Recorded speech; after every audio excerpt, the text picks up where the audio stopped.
Hello, podcast listeners. We know podcasts are a great way to catch up on a program that you may have missed on KSJE, and it's provided as a free service of this radio station.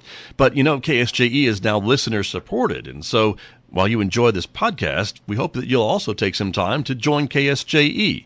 Become a member today. It's quite easy to do. Just go to our website at ksje.com/support and pick the level of support that best matches your budget. Thanks again for listening. Here's your podcast.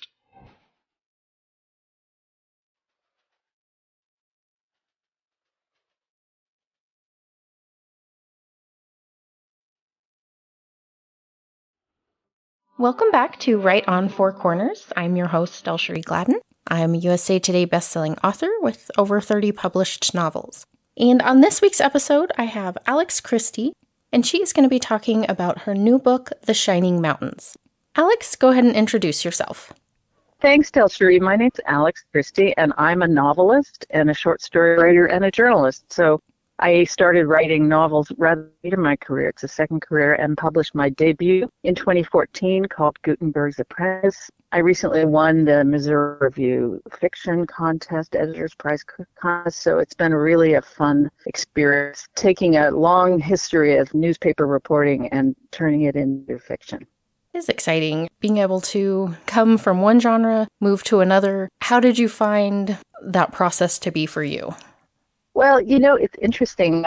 I started my career, both of them, as a young person. I wrote my very first novel when I was 10, and I also published my first newspaper when I was 10, the Christie Chronicle. So I've always had an interest in both. My mother was a journalist, so, you know, I decided after college that I needed to have a job that would, you know, pay for my rent. So I became a journalist for 30 years, but I always loved fiction and read a lot. And I started when I was, I think, 40, had my first child, and I decided it was time to devote myself to that other love. And I went and got a Master's of Fine Arts in Creative and started writing fiction seriously.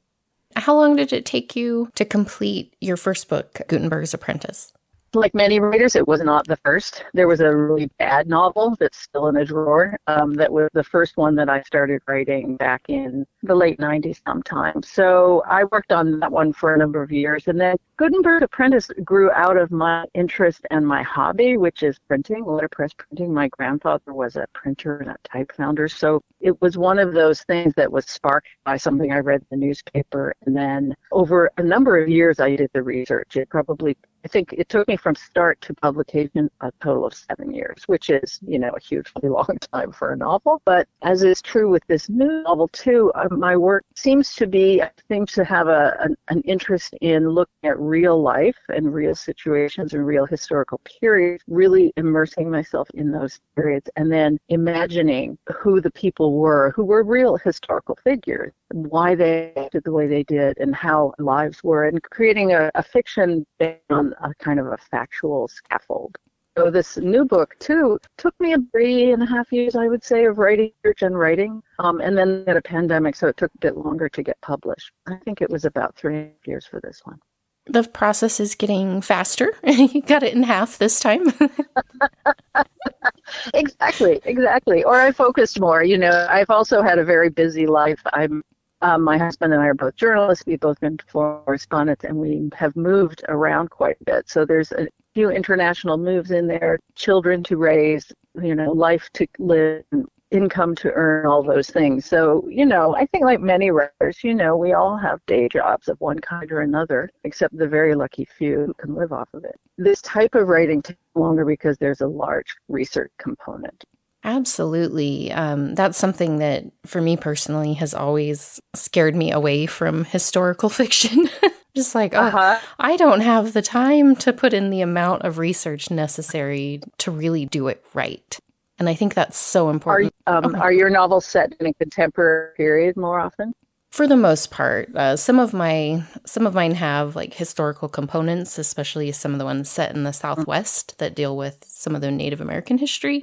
But overall, yeah, I'm more contemporary. I'm one of those that if I'm going to do something, it's going to be done right when it comes to my writing. Like, I have got to put in all the research. At this point in my life, I don't have the time to do that much research for something historical. Sure. It's what I was saying. We all have constraints as writers, and so I have not produced many books, but they tend to be very deep dives. I'm happy to tell you all about the book, as we go forward, but very deep dive into subjects that I didn't know that much about in the beginning. And that's something I could tell right off the bat with The Shining Mountains. I was really blown away by the detail and the realistic feel of it.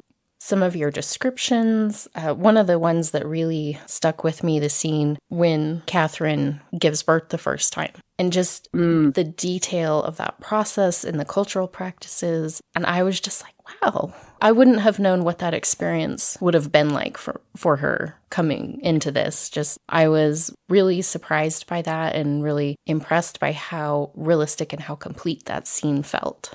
Well, thank you. I will say I have born children, so that helped have firsthand experience of what it's like to give birth. But, I think for me, what's wonderful about writing fiction is the imaginative act, of inhabiting another person. And I spend so much time with these characters. And frankly, these people were real people. The Shining Mountains is the story of my great-great-grandfather's brother, Angus McDonald. He was a real person, and his wife, Catherine Baptiste, who came from the Nez Perce tribe, was a real person. And, they left traces in the archives, not much, certainly not for a woman and not in an oral tradition as much, but to me, they really were real people. And then the more time I spent with them imagining how they navigated this really complex world that they were living in, the more I felt that they were real, and I felt very close to them. And, as far as understanding the world, particularly that Catherine came from, I really relied hugely on just a vast wealth of literature, of oral histories, and of traditional tales from the Nez Perce and the Salish and Kootenai tribes, just to really try to feel what it was like. I think so much of creative writing for me anyway is about feeling, about kind of inching your way into the character and trying to imagine how it felt to be that person at that moment. Because I really think the one thing I love about fiction, and even historical or not, is it's about universal human values, and we are all so much more similar than we are different. And I think that's why I love writing characters from really different backgrounds. It makes me feel that we're all close and connected. Absolutely. I would agree with that. I think for me, I'm very character driven when I write. And so that's something that's really important to me too, is making sure that those characters really come alive. Because I think when you, as the reader, connect with those characters, you start gaining a better understanding of their experience. And that is one of the cool things about fiction, is that you can experience things that are not going to happen in your everyday life, especially with historical fiction. What was that like to live out in this wild country and have these competing forces? Like, that's not something most of us in today's world are ever going to experience firsthand. Exactly. And that was a learning process for me throughout the research of the novel, because I really started out just being interested in these people. But as I understood better their predicament, and how they found themselves caught in these clashing worlds, which were really violent too, I began to understand that we do today in 2023 need to understand what really happened in the history of this country. And I've been writing some essays about the book, and one of the things I always say is, I wasn't taught this in school. No one taught us the history of the indigenous people of this country. And it's starting a little bit, but that's one really great thing that fiction can do, is really put the reader in the place and say, it wasn't abstract. It wasn't like, oh, they just grabbed the land and put people on reservations. It was very specific and very carefully done. And here's exactly how they did it. And I think there's an educational component that kind of came out of the book for me, that wasn't in my mind to begin with. I was reading about the lives of Angus and Catherine and beginning to understand where they lived at each time, because the book is factually accurate in terms of where they were posted, how many kids they had, where they lived. Angus left enough detail in his letters and in his archives, and the Hudson Bay Company, for whom he was a fur trader, is very deeply researched and documented. So for me, it was really about what was it like to be caught in that crossfire of settler colonialists coming from the East, and this world that they'd, had to make compromises around, but worked for them, was suddenly going to be destroyed. And I just, for me, became a really important political statement too, that we need to understand this history if we as a nation are going to heal from the past. And I think there's a lot of people who agree with that idea. Yeah, having grown up here in the Southwest, right near the Navajo Reservation, and we have several different reservations in this area, I didn't learn most of that history in school either. Learning about it as an adult, taking history classes in college and just being more aware of it, and as it's talked about more, and especially with my kids going through school, there's a lot of it that I'm like, wow, I had no idea about a lot of the history and what brought on some of these events and how they came to be and what that timeline was. And it's been really eye-opening to learn more about that, especially since I took over doing Right on Four Corners. I've had the opportunity to read a lot more books about this area and talk with authors. And it's been really illuminating, and it's given me more appreciation for this area and how we got to where we are today. Exactly. And I think stories are such a powerful tool for that. Everyone knows that. We have so much film and television, but also novels, that are not, history, reading history as a historian is very different than experiencing something as a story. And I think for most people, it's easier to enter into a story than to sit down with a factual documented history. And hopefully, if people become interested, then they would go deeper into the documentation, but it's a way for us to, as we were saying earlier, make it alive, make it real. And I feel like I never really thought I would write historical fiction, but I think because I'm a journalist, I'm really interested in reality and the past. I just happen to be interested in each of the two subjects I've written novels on because of my family connections. There were family reasons to do those books. But I feel as though the history is always just beneath the surface. We can understand today so much better if we know where we came from. And when I'm driving around the West, I grew up in the West. I lived in British Columbia. I lived in Montana. I lived in California. And I've driven all through this area that Catherine and Angus lived in 180 years ago. And it feels very different to me now. It feels very rich and deep and layered. I know who lived there before. I know some of the stories. I know why things are named the way they are. And to me, it's very enriching too. It's fun actually to know the past of places that you live. It is. I think it brings it to a more personal level, being someone living or even just traveling through that area, to understand this is an area that has its own history that's been changing and developing over time with and without human intervention. It does. As a place, it has its own story. Right. And as we're learning through a lot of indigenous wisdom that is now finally being, respected by the broader culture, the Native people have maintained and managed and cared for this landscape for millennia and have a lot to teach us. So I think I'm really encouraged. I did quite a bit of consultation with both of the tribes that I wrote about, and I've been watching as a journalist and trying to write more about Indigenous things for the work I do for The Economist. And it's really incredible to see all of the efforts to restore the salmon runs, to bring the condors back. And a lot of these projects are being initiated by Indigenous people who lived on these landscapes for generations. So I think we're in a really exciting moment, actually. And hopefully books like mine and others, that I think about the books by Louise Erdrich, which I really admire, which really show us what it's like to live in the world of the Native American reservation on and off, and many stories are coming out that have not been found their place and have not been allowed out, really, in the publishing industry. And it's exciting. It's an exciting time, I think. It is, bringing those voices out that, like you said, didn't necessarily have a place open to them previously. Right. And there is much more of a focus on having a diversity of voices and letting people experience more than just their own culture. And seeing how other people within our own country or throughout the world that, how other people experience life and how one thing affects everybody so differently depending on who they are and where they are and how they have lived and grown.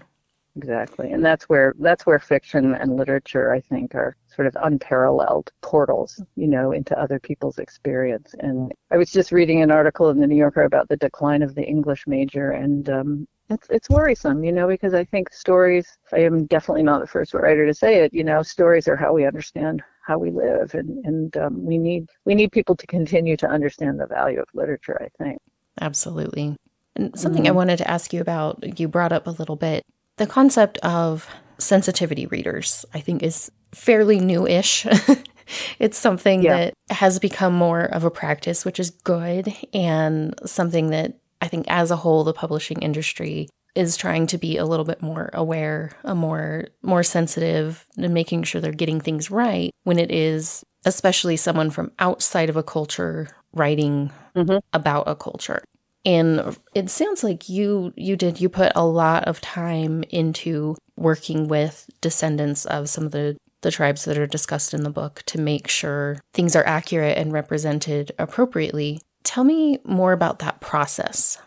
Sure. No, I was very fortunate in that I am related by marriage to the mixed race family that descended from this Scottish fur trader and his Nez Perce wife. She was Nez Perce and French, because her father was French and Mohawk, actually. So she herself was mixed race, Catherine Baptiste. But there's an entire 5 generations later, there's a giant community of McDonald descendants who live mostly on the Flathead Indian Reservation in Montana, north of Missoula. And when I first was interested in writing about them, I went and I met really the clan elder, the tribal elder, Joe McDonald, who had founded, he's a longtime teacher, and he was a principal of the high school, and he founded the Salish Kootenai College in 1977. So he's a really key person in the community. And he was so welcoming and friendly and helpful. And, I realized that their family is just as interested in the Scottish side of the family that they didn't know that much about, so I was able to help them with some information about our common ancestors who came from the Highlands of Scotland. And through that family connection, I really felt very supported. They, not only Joe, but a number of my cousins really, approved of the project and supported it. And they gave me a lot of good and clear advice about consultation. And I was aware from really the very first minute that if I, as a white woman, am going to write about a Native American woman and her family and her tribe, I need to do that consultation. And I didn't need to have my publisher get a sensitivity reader, because instead I went through a process of consultation formally with both tribes. And each tribe now, I don't know if this is true across the country, I guess maybe each tribe has a cultural committee who is tasked in the tribe with dealing with requests for research on the reservation and archaeology and things like that. And their job is to protect their tribal culture.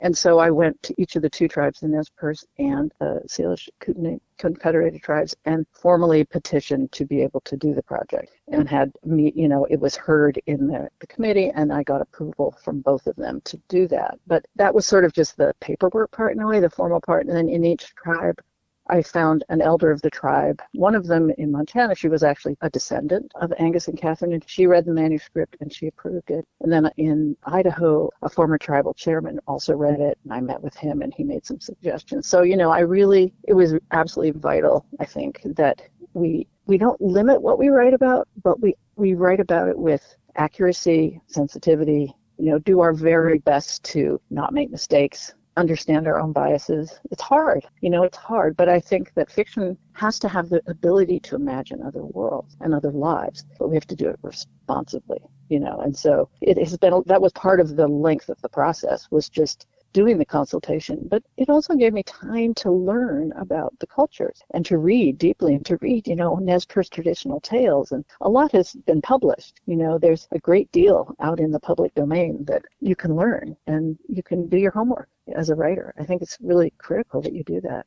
I think so as well, especially when it comes to culture and belief. I think there's kind of that phrase or concept of, writers know a little bit of everything and kind of masters of nothing. We kind of tend to research up to the point. Yeah, exactly. And I think, that works in some ways. You can't necessarily become an expert on everything every time you write a book, but I think with writing about a different culture that maybe you are not a part of. And sometimes even if you are, to understand more deeply, because not everybody lives in a traditional way within their culture. But I think it is really important to take that time to put in that effort to make sure it's done right and that respect for what you're writing about is there. Because unfortunately, we live in a time where people see something, they read something, and take it as fact too quickly. And that's important in your responsibility as a writer, I think, to not contribute to misinformation or misrepresentation in what you're doing. Exactly. Well, there's quite a big conflict or controversy right now about, truth in fiction and truth particularly in TV miniseries, and the New York Times just wrote a big piece about this. And unfortunately, true or not, viewers and readers tend to believe what they read and think that it's the historical truth. And so if you're writing about history, I think, you have this huge obligation to get it right, because people will think that what you're writing is true. And so, I have, for the first time on this book, I actually have acknowledgments and sources at the end, and I try to show, which parts really are documented. On a larger scale, I really used historical events pretty much as they occurred, tried to build their story around these different conflicts, wars. There were the so-called Indian Wars in the mid-19th century, as westward expansion happened, as people came on the Oregon Trail. The U.S. government and military were under pressure from the settlers to, quote, deal with the native people who were there. And so all of the things that I put in the book occurred as I wrote them, because I think, why would you make something up unless, you had to for some plot reason? But what I realized is that, the truth is very dramatic. What happened was plenty dramatic. I don't have to invent plot twists. And as you said, if you're writing a character-driven story, I'm really interested in just these two people and the powerful, it's a love story. You wouldn't think, listening to our conversation, that my novel is, but it's a love story about these two people who, from different worlds, created this amazing family that weathered tremendous conflict and difficulty, and their survivors are very wonderful, engaged members of the world today, and they made it through. And so I just think there's plenty of drama in reality. You think of that phrase, truth is stranger than fiction, and I think that is all too often true. I was just talking to someone recently who made the comment, talking about their life story, and like, people tell me I should write a book, but no one would believe it was true. Oh, maybe. I mean, think of the crop of memoirs, people do live the darndest things, right? They do. And I'm lucky to have been a journalist for many years, and I worked in local newspapers, and I worked as a foreign correspondent, and I've seen a lot of how people are, and, it's crazy. There's a million stories. They always say that, the million stories in the naked city, and it's true. People's lives are incredibly different and varied and interesting. They are. Yeah, I recently just went back to journalism, and I'm lucky in that I'm a community editor, so I get to work more in kind of the more positive and uplifting side of journalism for the most part, and getting to meet community leaders who are doing interesting things and exciting new developments, and working with community members to become freelancers, because it's a fairly small town. It's hard to get full-time journalists here. Sure. So we're working on developing a lot of community members to write for us and help tell the story of this area and what people are doing. And being able to, I was working with one recently, and he was kind of like, I've never done this. He comes from a different writing background. And after we kind of went over what some of these profiles of community members should look like and how to approach it, and he was like, oh, I'm basically still telling a story. I'm like, yeah, exactly. I think that's one of the reasons that we're in the pickle that we're in the country, in terms of not understanding one another, is that local news has been really dismantled. And I started in local newspapers, and I wrote about community people. I had a column. I wrote mainly profiles of people. People need to see themselves in their community newspaper, and it gives them a sense of cohesiveness and belonging and being part of the same place, and it's a really, positive stories like who won the 4-H contest, and all these things are really critical, I think. And because of the way the business is consolidated and everything, they've just been falling droves, and I do think that there's an awareness now of how important that is as a glue in communities. And really, a lot of people are trying to reinvent local journalism online and things. And I'm all in favor of that. I think that's what we need to keep ourselves, to find ourselves that our neighbors are ours. And even if we don't agree, we're all part of the same community. You're after the same goal, which is, keeping your community growing and in a positive direction and working together. And I think that is a really cool aspect of it. And hopefully continue to kind of see some resurgence in that in a lot of smaller places, especially. Well, and I think about it coming back to the book, I think about Angus a lot because he was someone who was very well educated. The Scots of his day were very well educated, and then he ended up in a very different world. But he was always trying to understand all sides. And he actually, part of the reason I started writing the novel was that my brother, who's a historian and a professor, he found these newspaper articles that Duncan McDonald published in the 1870s, which was remarkable, that a newspaper asked a native person to describe what was the flight of the Nez Perce from the native point of view. So they were journalists and trying to understand from both sides. I don't think that Angus, he tried to live in both worlds. They all had to live in both worlds, even their descendants. There's sort of no point in demonizing the other side. You have to work it out. You have to find a way forward. And so those characters, in a way, had that same approach because they were in a time of huge conflict and they wanted to survive. Exactly. I think that dual perspective is so important, especially in today's world. And something I've noticed, because this book is published through UNM Press, and I've noticed that with their spring catalog that they sent out of new and upcoming books, that seems to be a focus of giving a wider view to history, to current issues, to what's going on, and just letting people see a little bit beyond their own experience.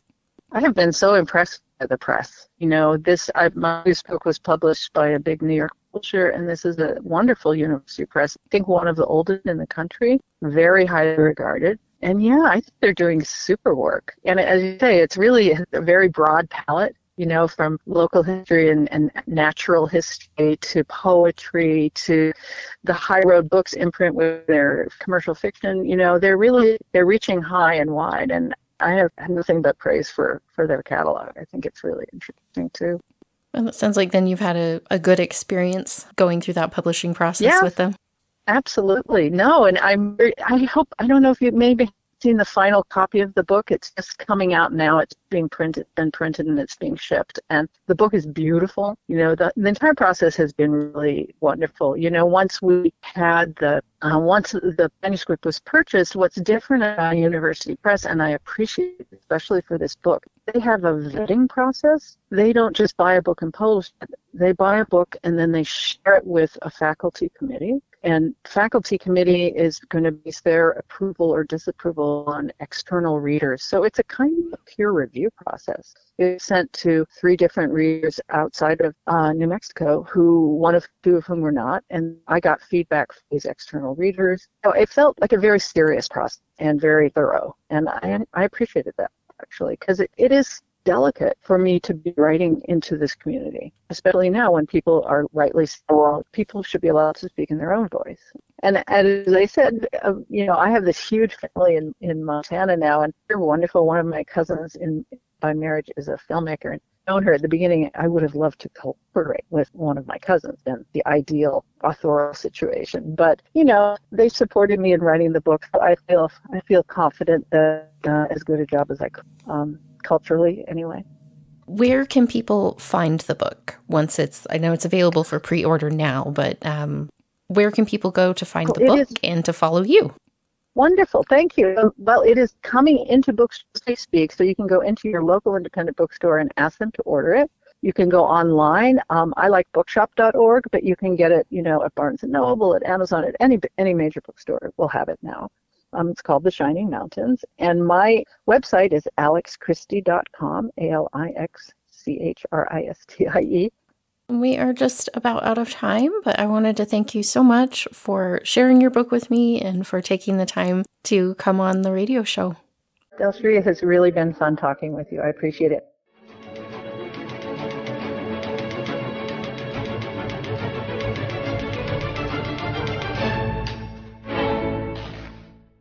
Did you enjoy that podcast? We hope that you did. And if you did, share it with your friends. And if you really want to keep podcasts like this coming, please support KSJE. You can do it easily online at ksje.com.